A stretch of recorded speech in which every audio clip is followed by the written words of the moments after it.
Forgive and forget.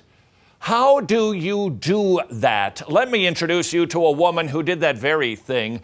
Her name is Cindy Winters. Her husband, pastoring a Baptist church in Illinois, she was driving with the kids to go to the second service, only to arrive at the church and discover her husband had been murdered.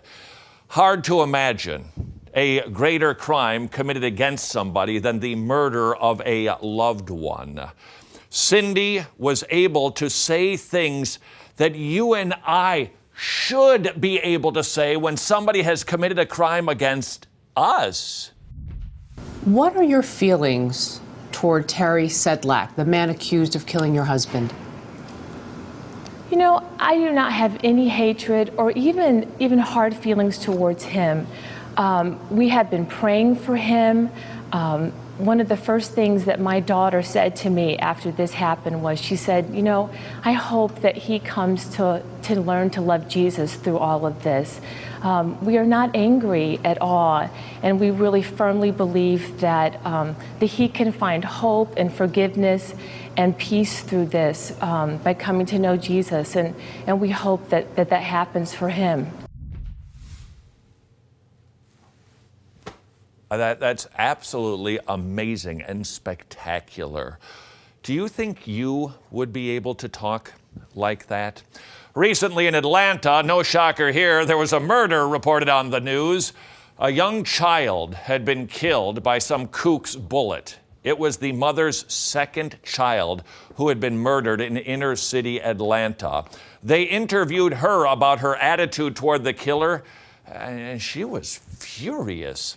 She was filled with so much bitterness and anger. She said, I hate that man. I want him to go to jail for the rest of his life and then die and go to hell. Now contrast that Atlanta woman's attitude toward the killer and this Illinois woman's attitude toward the killer of her husband. And what do you want to see happen to him beyond this as he goes through the court system and faces these charges of killing your husband? You know, I don't have any speculation or any idea about that, but I do hope that he finds peace with God. I hope that he comes to understand that God loves him in spite of his sins, and that he can have a personal relationship with Jesus Christ.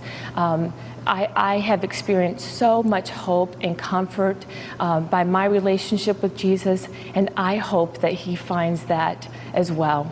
That's my prayer for him. And I believe her. I actually believe this woman. She doesn't sound like she's just throwing out Christian platitudes. She sounds genuine. Imagine your loved one being murdered and being willing and able to say, no, I actually love that person, and I want them to discover the forgiveness that I have found. Available at Wretched.tv. All right, got it. Sweet. Drive-by church history. Okay. All right, got it. All right, the big events of every century, 1 through 20. So you learn all the big names, the Luthers, the Augustines or Augustines. When did the false teachers come in? You won't forget the big events. Seriously? Dude! One! Hey! One!